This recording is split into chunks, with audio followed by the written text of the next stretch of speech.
You are a Scorpio, and I'm curious if you were to create a dish that embodies the energy and the spirit of a Scorpio, what would that be? Oh, what a question. Oh, man. Whenever I tell people I'm a Scorpio, I always get that look.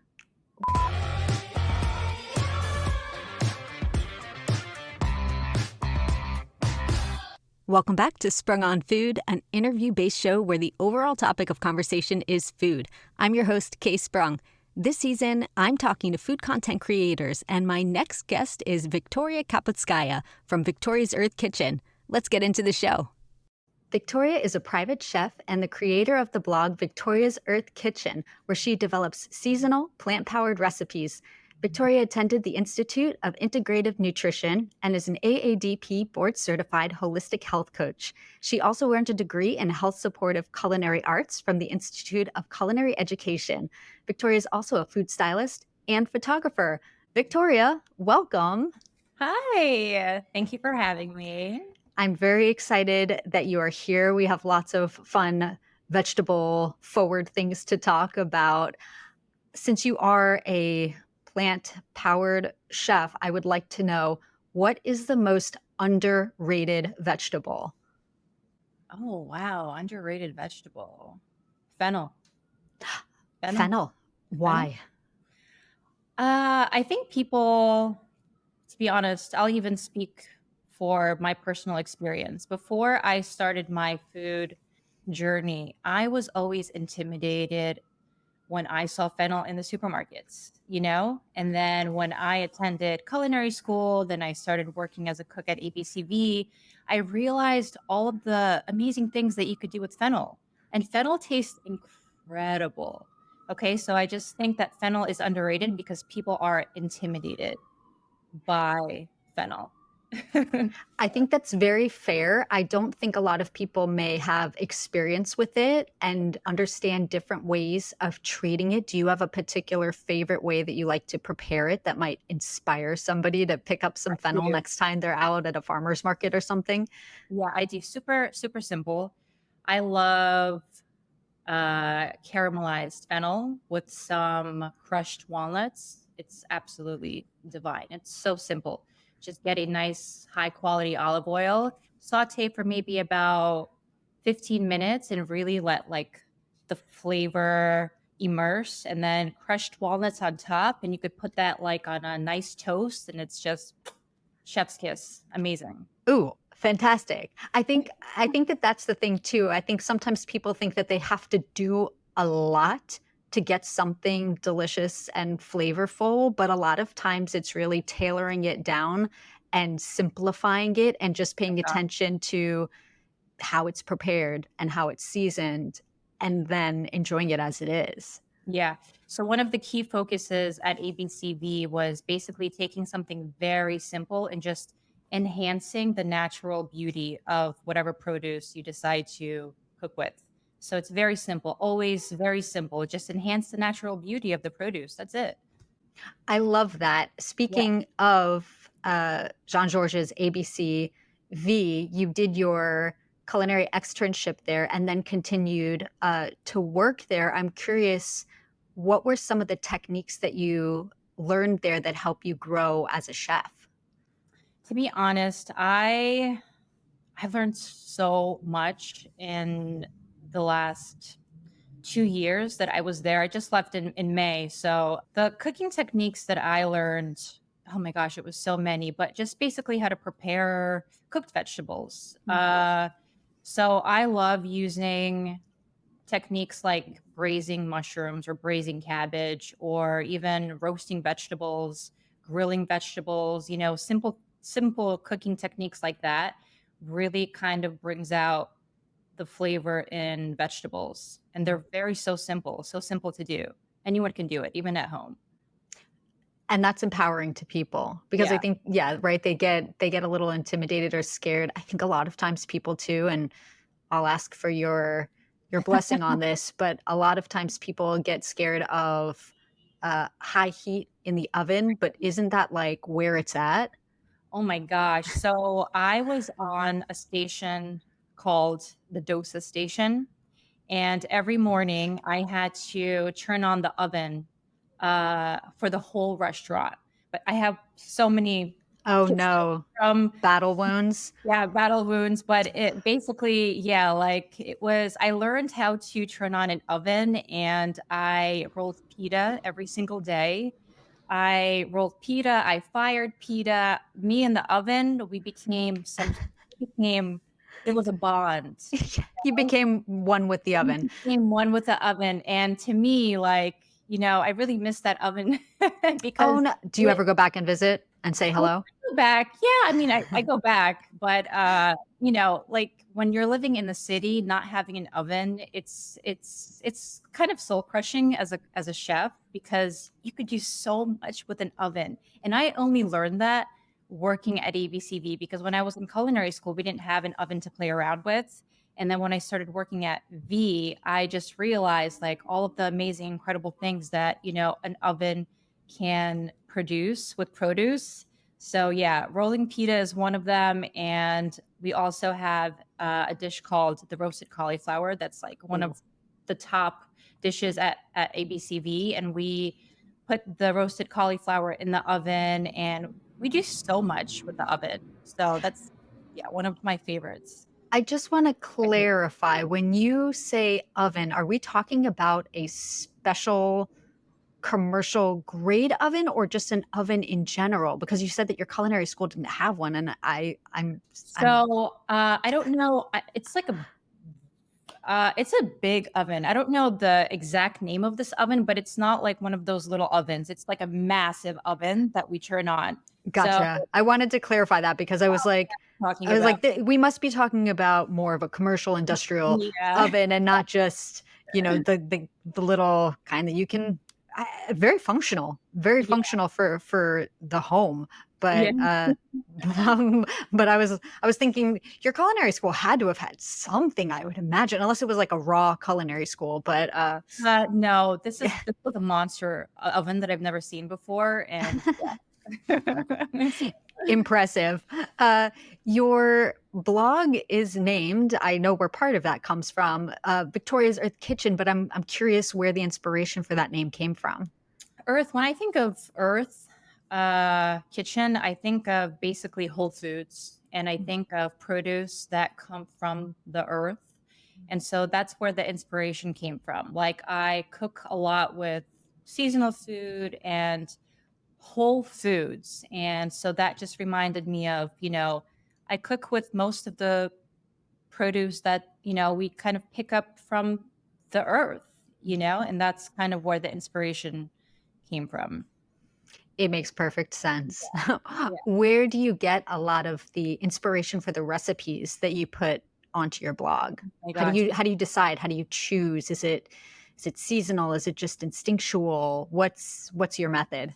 So definitely the season plays a massive role in how and what I curate as far as recipe developing, but also I am very, very fortunate enough to live a couple of blocks away from the Union Square Farmers Market. So whenever I am in any need of inspiration, even when I'm not recipe developing that day, I just go to the market. I just go to the market and I spend time with the produce and just whatever inspires me, whatever I'm drawn to, I then take that produce, let's say just a radish, I buy that radish, I bring it home, and I just start to think like, what do I have in my pantry that I could create with just this produce? And that's kind of like where it builds or how it builds.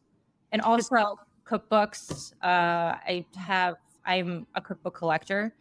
I have Oh, so many cookbooks, and one of my favorite author is Yotam. Ah, oh, Yotam. Ottolenghi? Yes, Yeah. yes. So he is a cookbook author, and I just love his cookbooks, and he is definitely by far one of my favorites for sure. So yeah, Ooh, yeah. amazing. And what do you have a particular recipe from there that you gravitate to, go I to? was All of just them? it's funny that you asked because I was just looking at his cookbook today And usually also one of the things that I do when I'm drawing inspiration, I just take like post notes and I look at any cookbook that I have. And I just, go through the cookbook and I kind of like, if I'm inspired by something, I just put a post note on it. So Mm. today, that's what I was doing early in the morning. I was just looking at one of his cookbooks and I just realized when I was done, the whole almost like 50% of the book had like those yellow post notes in it. So it's just like I can't ever pick one recipe. There are just so many incredible recipes in the world. It's like the most complicated, like loaded question to ask a chef, what is your favorite recipe? Totally. I mean, that's an endorsement for his book if I ever heard one, that Yes. so many pages are bookmarked. That's Yeah. an excellent go-to for inspiration for sure. Yeah. Where we'll pop around the different topics of recipe development and being a chef, but I also want to touch on the fact that you are a holistic health coach. And I would love, my knowledge is not super in depth, so I would love to learn a little bit more about that and how that plays a role into your life. Oh my gosh. So my health and wellness journey started in my late 20s. I just, I started leading with intuition towards the end of my 20s. And what that really means is just by, just sitting with yourself and just kind of listening to what makes you happy, like what makes your heart smile, Mm. And so I was actually battling for about a few years about drinking and how to stop drinking alcohol. And so my journey started when I attended a 10-day silent meditation retreat. It's called Vipassana. Wow. And after I attended that retreat, I, realized so much of who I am and what I wanted my future self to look like. Mm. And the reason why that happens is because when you're on a 10-day meditation retreat, you have a lot of time to just sit with yourself and and kind of like look outside of yourself. So I realized that, okay, I don't want to drink alcohol anymore because it no longer serves me. Mm. And I then decided that, okay, I want to continue on this journey and learn more about nutrition. So then I attended IIN. And that was also like, it was an amazing experience because I didn't really know much about nutrition before I attended the nutrition school. And so I learned a whole lot in a very short amount of time. But one of the things that I really enjoyed learning is there's a term that was coined and it's called bioindividuality. Hmm. And what that means is basically one person's food is another person's poison, and how everybody is different and everybody has their own personal journey and their own personal roadmap. And so I never really knew that, before I attended IAN. I thought that, we're okay, if you eat healthy, if everyone eats healthy, that will just be fine. But that wasn't really the case. So yeah, that's one thing that stood out to me when I went to the nutrition school. Also, there's a technique called crowding out. Hmm. Basically, it means that, when you're trying to incorporate a more wellness rituals in your life, you don't have to go cold turkey on anything right away. Crowding out basically means just putting in more healthy things, and naturally, as the process goes, you'll be crowding out the things that kind of like no longer serve you and your body and whatever it is that you want to aspire to. The crowding out, I'd never heard that before, but it makes so much sense now that you've explained it, and Yeah. I've walked away with a new term. So I feel good about that. You just mentioned that, and you're also very open about it with your social media, that you no longer drink alcohol. It no longer plays a part in your life. If you are in a social setting, is there a go-to beverage or a certain mocktail that you like to partake in? Yes, That's absolutely a yes. So I love kin euphorics. I don't know if you've ever No, heard but you're about of to teach it. me. Oh my gosh. So kin euphorics, the co-founder, her name is Jen. She was also kind of going through her own personal journey with alcohol. And she created kind of like a drink for people that no longer want to, consume alcohol. And basically this uh, kin euphorics has things like basically to uplift your mood naturally with antioxidants and Mm-hmm. things like it's very science based, but it uplifts your mood. And whenever I have this kin euphoric, I'm totally okay with being around people that are drinking because I'm happy and I'm in my own bubble by drinking this kin euphoric. So it doesn't affect me at all. Being now that I'm 4 years in, it doesn't affect me at all. Is it a particular flavor, or what is it? What does it taste like? It tastes like watermelon. It tastes like Ooh, sparkling watermelon. Yeah, it's really amazing. There's a bunch of flavors, but the one that I love, it has like a green and pink bottle, and that's the one that I usually drink. like a watermelon. Yeah, It exactly. sounds Yeah, incredible and yeah, so refreshing. yeah.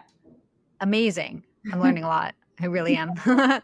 I can imagine there are lots of differences, but I will ask you, from working in a working kitchen in a restaurant to becoming a private chef, what are some of those biggest differences?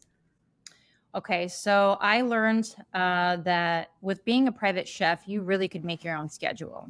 Mm. And when you work in a restaurant, it is extremely difficult work. When I worked at ABCV, I would get there at 8 and we would leave at 5:30, sometimes 6. And the work is grueling. And it's also very high volume, high volume. Like sometimes we would have covers 250 covers Wow. and fast turnaround. So you also, I don't know how it is with other restaurants, but with ABCV, you had to do all of the prep yourself. And let's say if I'm on a station like Garmager at ABCV had like 5 dishes, and that's a lot of prep. And you only have about 2.5, sometimes 3 hours to complete everything. You are Wow. responsible for your station.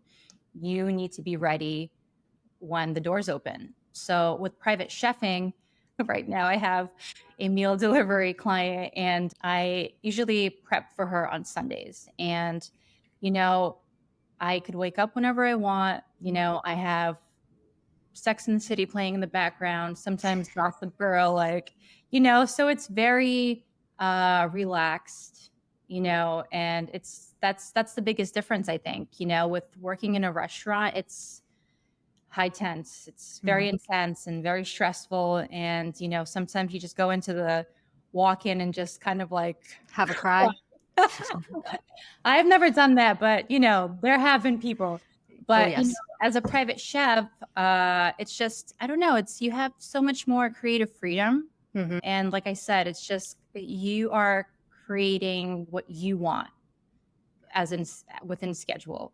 Right. You're totally in control. You get to curate your ambiance. You can have Yeah. Sex in the City on in the background. That would not be happening in a kitchens in restaurants. So you can take your time as well. All of these things, I had a feeling, but sometimes it puts it into perspective to how big of a contrast there really can be outside of just the food itself. It's really being able to make, your own schedule, create your own environment, your own Exactly. menus. And so for somebody who is very creatively and entrepreneurial driven, it's a great option.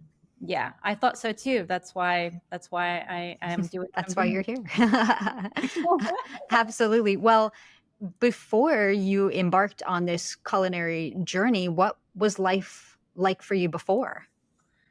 Oh, so yeah, in my 20s, I was a model. I was signed with Muse Model Management, and I was also trying to pursue a career in acting. I went to the Lee Strasberg Film and Theater Institute, but Wow. I realized that, like I said, when I was just kind of like sitting more with myself, I just realized that I don't really love it, Mm.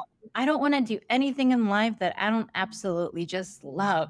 Like right now, I am jumping out of bed and I am just like, oh God, I can't wait to start the day. I'm just so happy. Like I'm literally glowing. And Aw. that's how I want to feel with, doing anything in life. And I just, realized that I wasn't really feeling that way when I was modeling and trying to pursue acting. So I'm glad that I led with intuition and, made the choice that I made, because right now I am just so damn happy. That's incredible and inspiring too for people who think that they might want to go into one type of career or pour themselves into something. And you tried it, you did Yeah. it, Oh, yeah. and it just didn't resonate with you and it wasn't giving you that joy. And I think sometimes people can get nervous or scared to stop what they're doing and try something completely new. So it takes a lot of courage to be able to do that, but then look at the benefit Gosh. afterwards that you are, ignited with energy and enthusiasm about what you're doing now. At what point during all of this was there a spark that said, "Oh, food, chef, cooking, like Yeah. So that's what I want." when I really started the journey of taking care of myself, Mm, that's on and off the plate. It wasn't, nutrition is not just about food. Nutrition is, it's the circle of life. It has to do with, your spirituality, your relationships at home, your career, your education, like what you listen to. So when I really started to start taking care of myself, I just really leaned into food.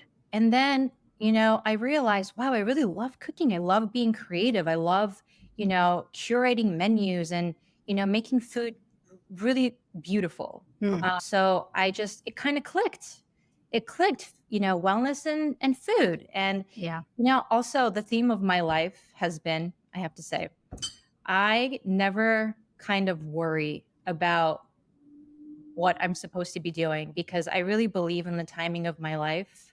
And I believe that, fate will bring you to exactly where you need to be. So, when I went to integrative nutrition, it led me to culinary school. Then I left culinary school, it led me to ABCV. ABCV led me to my blog. Now it's private chefing. Next, I don't know what's next, but I'm not worrying about it. Because So the sky's the limit, the right? sky's the limit. And also, you just have to really, I feel like when you're passionate about something, like you kind of like, it's like a law of attraction. Aha. Passion attracts, opportunity, because I don't know, I guess the universe, it feels your vibrations, you know? So to me, it's just like, I just follow my intuition. I do what I love, and whatever happens, whatever life brings me, I'm just open with it. I'm open to new possibilities. What a pure approach. I Yeah. love that. And you do have a video on your Instagram, I believe, where you are touching the ground and talking about the earth's vibrations, right? Oh my God. So, Yes. I I I've always felt that I was a nature child. I grew up in Belarus, and I basically spent my whole time in Belarus on my grandmother's farm. She had a vegetable farm. oh wow. I feel like that's also why I feel so closely to nature and food, is because Absolutely. like that's how I grew up, you know? And I also believe, like, if you want to find out what you want to do in life, I feel like you should look at what you love doing as a child and kind of like make those connections. So for me as a child, I was always on the vegetable farm. I was helping her plant, I was helping her harvest. And now, years later, what am I doing? I'm a chef who plays with food. That can't be irony. That just can't. Yeah, no, it's really a full circle moment. It's something that was just innately a part of you and your life, and then you were able to manifest all of that into what you're doing today. But along the lines, we always have to try different things, and we Yes. have to have those moments too where we're not straight out of the gate doing exactly. Some people do, and Yeah. that's fine. There Yeah. are lots of unicorn scenarios out there, but for most of us people out there, we try different things, and if it's not working and clicking, we can try something else. And then what you said is so poignant and true. You sometimes you have to step back and go back to your younger self, and what were just the things that gave you joy. What did you enjoy doing in general, and can I make that a career Yes. and make money from it? Double Exactly. win. Yeah. Speaking of that video that I mentioned with touching the earth, for you, how would you describe the video content that you make? Is it something that just felt very organic? Did you have a specific vision in mind for that? What was that like for you? Super easy. I'm just being authentic. I'm doing Mm, things that I love. Literally, my content is who I am, what I love doing. And to me, some people find making content hard and challenging. To me, I find it so relaxing and so easy and so natural because I'm just being me. I'm just doing things that I love. So that's where everything comes from. wow. So again, so pure for maybe for people who might be struggling sometimes with coming up with ideas, or maybe it doesn't come as naturally to them. What words of advice would you have? Pay attention to the things that make you happy and pay attention to the things that you want to share and create. Because I think, when you're doing something that you love, that's sustainable. When you're not doing something that, you naturally gravitate to, it's just going to be stressful making this Hmm. type of content. So just pay attention to the things that you love doing, that you naturally gravitate to. That's what you should be creating. In that same vein, how did you personally grow your audience after starting your blog and your social platform? Were there any things in particular, aside from creating authentic content, obviously, were there any strategies that you had, or any things that you did, ways of marketing your work yourself to kind of engage a community and grow that audience? So I have a lot of my following back from when I was modeling. So Aha. yes. When I decided that I was going to kind of revamp my Instagram, I deleted everything and I started Wow. from scratch. So what I'm doing right now personally in my growth journey, I am focusing on creating reels right now Hmm. because that's one of the fastest ways now at the moment to grow a following on Instagram. Also, hashtags play a role, TikTok as well. So, right now, I'm posting on TikTok, I'm creating reels for Instagram, and I'm using niche hashtags. So that's currently what I'm doing, and it seems to be working. It's a slow game, but Hmm. you have to start somewhere. Um, 100%. Do you ever get any feedback from your followers who initially started following you from your modeling career and now get to see you stepping into a new phase of life? Are they excited? Do they say anything, or are they just kind of like, we still support you, and they're just there? You know what? It's so interesting that you asked me that. Just how I was just talking about crowding out. So a lot of the people that used to follow me that, were back from I call it my past life, Sure. um, they kind of crowded themselves out.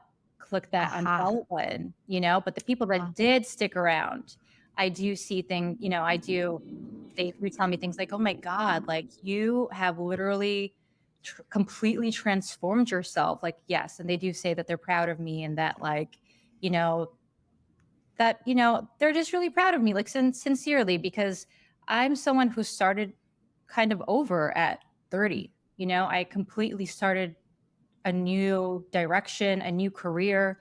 So it's just, oh man, it's really nice to actually, have people say like, I'm proud of you. Huh. Those that line is just very endearing, because I didn't really have that growing up so much. So when people that are your friends say that to you, it really kind of like touches me, because it's nice to hear. It's really nice to hear. 100%. And to any of those people who didn't stick around, they're missing out Oh because my they God. would have been getting some great recipes. They would have been getting some amazing inspo, living their better lives. For So sure. their Yeah. loss. Yes. When it comes to platforms and things like that, you mentioned Instagram and TikTok. Do you have one that you prefer over the other? Are you creating your content and putting them, splitting it between the two, or do you ever make things unique to each platform, seeing if they perform differently? Yeah. So right now, my go-to is Instagram right now. I feel like that's the platform where I feel most comfortable. I feel like that's Mhm. the platform where I know how to use it 100%. TikTok, I'm still getting familiar with it. I did just create a TikTok maybe a few months ago. The things that I'm doing different with how I'm posting videos is I upload a cooking reel, let's say to Instagram. I do one voiceover. And Mhm. so when I upload the same cooking video, I just redo the voiceover. So it's just a little different that's going on TikTok. So that's what's different between the two platforms. Aha, Yeah. clever. Yeah. And do you notice a difference between doing that? Have you done any kind of testing to see, is it beneficial? Has it made a difference yet? I know it takes a little while to be able to gauge all of that. To Or be was that just like I'm just doing it and this is how it's going? I actually, this was a tip that I listened to a podcast, and this was a tip that another influencer had mentioned. So I Oh. thought that was kind of a neat idea. So I started doing that. So far, I haven't really noticed a difference, just because I, created a TikTok only a year ago. So my following isn't as large as my Instagram following. But, with anything, you just need to be consistent with, what you're putting out there. So that's kind of what I'm doing now. Absolutely, and patience too. I think Yeah. we are currently in a time where everybody just wants their videos to just go viral, and I've talked about it with some Yeah. other guests as well. And going viral is not always all that it's chalked up to be. There is a whole other side to it, and it's not always sustainable. You may have one random video for whatever reason, Yeah. and then for people, I think, to stick around and want to follow you versus just watch your one viral video, you need to be creating content that they deem as valuable, whatever that means to the audience. So I think, again, it's no surprise based on a lot of the things we've been talking about, but you have a very organic approach to it and a very pure approach to it. So the people who there are there for what you're doing, the style that you're doing, and not trying to create, these crazy viral Yes. moments. Yeah. Just for the followers, right? Because we've seen a lot of those types of videos, and Hmm. they are wild. Yeah, I mean, speaking of different types of content, are there what is your relationship with consuming the content like? Do you enjoy finding different creators, getting inspiration and things like that? Or is it a little bit of a crowded space and sometimes you don't want to spend too much time other than posting on there? Are there certain types of accounts that you like? Are they food related? Are they animals? Are they like Oh, yeah. what is your relationship with consuming content like? I would say my relationship with consuming content right now isn't the best. I'm just, being Okay. genuine. I probably would need to set like a timer for Instagram, because I am aimlessly scrolling for probably no reason. Hmm. And that's something that I need to work on. But I would say the things that I follow personally are other influencers that are cooking plant-based food. Definitely animal videos for sure. Yeah, animal videos. I love them. So I Yeah, probably way too many accounts that I do you have a probably why I spend so much time on Instagram is because I get so many like funny animal videos on my feed, and it Mhm, brings me so much joy. right? I Yeah, know. It's such yeah, a it's a is it a dopamine boost or what is it? Oxytocin, yeah, serotonin? I'm not sure. melatonin, yeah. One of those, you just get such a boost. And I think sometimes too, also being in the food industry, sometimes I don't want to watch other food videos purely because for me personally, I can only speak for myself. Sometimes my mind will do the comparison game and I will watch something and I'm like, this is starting to just make me feel bad about myself or question certain things or methods or ways that I do things.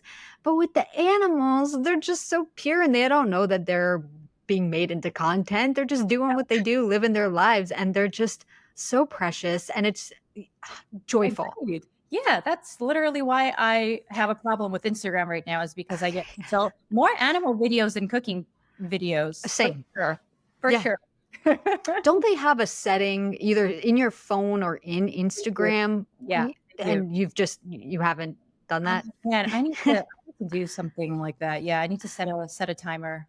I Yeah, used because it'll like let you know, I think, if you've yeah, been on there too long. It's like, yeah, hey, girl, get yeah. off. I don't know I what it does actually. I used to haven't done it know, before, but I but need to kind of like reactivate it because I was doing well when I had that timer because you have oh, some it's accountability, you need that yes. put in place. It's watching you like it knows and it's like Victoria, we've spent a little too much time even though they're animal videos and they're precious and we love them. It's time to get off of here. Yes. You are a Scorpio, and I'm curious if you were to create a dish that embodies the energy and the spirit of a Scorpio, what would that be? Oh, what a question. Oh man. Whenever I tell people I'm a Scorpio, I always get that look. What okay, so what do people categorize a Scorpio as? What's the stereotype and what's not correct about it, do you think? I know it can get very granular, right? Because we're all made of so many different types of stardust and our rising and sun and all these things. But overall, why do people give the look? What do they think I it think means? that we have like this reputation that we're like emotionally unstable and like Oh, super feisty or something like that. oh, Like, kind of like a Scorpio, like kind of right. you never know when it's Stings, yeah. going to sting you, which I feel like aren't we all a little bit like that? Just a tiny Yeah. bit. Like, so I don't know. But whenever I do tell people I'm a Scorpio, I always get that look. Oh, such But judgment. I think that if I were to create a dish that would embody my sign, I think probably something spicy. Do you like spice? How do you handle heat like that? You know what? When I think of spice, my favorite spice would have to be a Calabria chili. Ooh. And I don't know if you've ever worked or cooked with a Calabria chili. It's such an amazing spice. I would probably create some sort of like red dragon carrots. I would probably Oh, roast those carrots because if you've ever worked with a red dragon carrot, it has like this beautiful, beautiful red color. So I would probably roast those carrots and maybe add some Calabria chili, maybe some, yeah, yeah. So I'm gonna keep it simple. Those yeah. beautiful red roasted dragon carrots with a little bit of extra virgin olive oil, some Maldon salt, and some Calabria chili, and beautiful seasonal green herbs to really kind of like have that beautiful contrast. And that's it. That's it. Incredible. Yeah. Victoria's Scorpio dish. I love it. Super That's, simple. but like we said, it Yeah. doesn't need to get too Less complicated. is more. Less is absolutely more. That's how I live my life. And especially with cooking, like I don't try to make anything too complicated because like Whole Foods is already just it has so much flavor on its own. If you've ever cooked or roasted any vegetables, sometimes I don't even put olive oil or any salt or any type of seasoning. I just roast those vegetables and they come out so delicious on their own. And then if you would like to add like any type of seasoning, any type of sauce, yes, that will enhance the flavor and have like this amazing flavor. But I really love eating things on their own sometimes because it's so much flavor. There's so much flavor. It's the way nature made them. So Exactly. I don't think there's anything wrong with that. And then to each their own, of course. Yeah. Like you said, if you want to zhuzh it up, if you need to season it, like obviously go for it. But the fact that you can Whatever is appreciate on it, your mood, whatever is what your mood is, kind of going for. you gotta live your life. Yeah, exactly. You got to travel to one of the blue zones of the world. And if somebody doesn't know what a blue zone is, it's a place where people who live there live longer and healthier lives than anywhere else in the global average. I'm wondering what that experience was like for you, and have you been able to take any of that and Mhm. transfer it into the crazy New York City that you live in? So I believe that you really are your environment. And I have been living in New York for almost 2 years. And before that, I grew up in New Jersey. So I realized that when I moved to New York, I really did become a little more high strung. Okay. It really does take practice for you to be grounded, for you to be calm in around a city that's so chaotic. I love New York. It's an amazing place of opportunity. But what I realized when I traveled to Costa Rica is how relaxed the people were, how kind the people were. And, they just were really present in the moment. And I feel like it really takes a lot of work for me living in New York to be present and to really be living in the moment. You are a private chef. Is there a dream client that you have? We can manifest, put that energy out there. Is there any celebrity or public figure that would be a dream to chef it up for? I think Martha Stewart would just, Martha Stewart, love you are so brave. You wouldn't be so nervous. I wouldn't be because I'm someone who, I don't know, I love learning from others. Whenever I'm around anybody, I'm always learning something from them. I have such a growth mindset. It's just, I thrive on learning, I thrive on growing. So, can you imagine how much I would learn from Martha Stewart? So if I ever had the opportunity to work with her any type of way, I would love to work for Martha Stewart because like I said, she has so much learning to offer. And if you were cooking something for her, what would you be preparing? Oh man. She has a very intriguing palate. I hear that she likes things a certain way. Okay. So she likes food prepared a certain way. Now, what does that mean, a certain way? Like she only likes things roasted, or it just has to be like extra perfect? What does that mean? Wants the highest of quality of Gotcha. anything that she puts into her body. Yes. Um, Okay. so yeah, so when I was watching her documentary, I just remember that a private chef who was cooking for her basically said something along the lines of, Martha Stewart wants perfection. So that's kind of like what I think when I think of Martha Stewart. She wants things to be a certain way. She probably is a perfectionist, right? Yeah. But if I had to cook something for Martha Stewart, to be honest, I don't even know because I would need to know her palate. Yeah. And I'm not really familiar with her everyday palate. But if I had the opportunity, I would definitely love to learn. We're putting that energy out there. When it does come to working with a new client or something like that, what is that initial process like? Do they tell you their preferences, what they like, dietary restrictions? Is it very collaborative, or once they tell you, you kind of are off to the races and you do your own creative thing? It's definitely collaborative. So whenever I have a client, we basically speak about, what exactly are they looking for? Like, do they have some sort of goal that they're wishing to aspire, then, they tell me about like the cuisines that they typically eat. And it's very much collaborative. So right now I have a client, her palate is Italian and also vegan. So every Tuesday or Wednesday, I create a menu for her, and then I either text it or email it to her. And then she tells me, okay, I like this, I don't like this, can we tweak this? And I prefer it that way because, I want to cook food for people and I want them to like it, and I want to incorporate things that they love eating.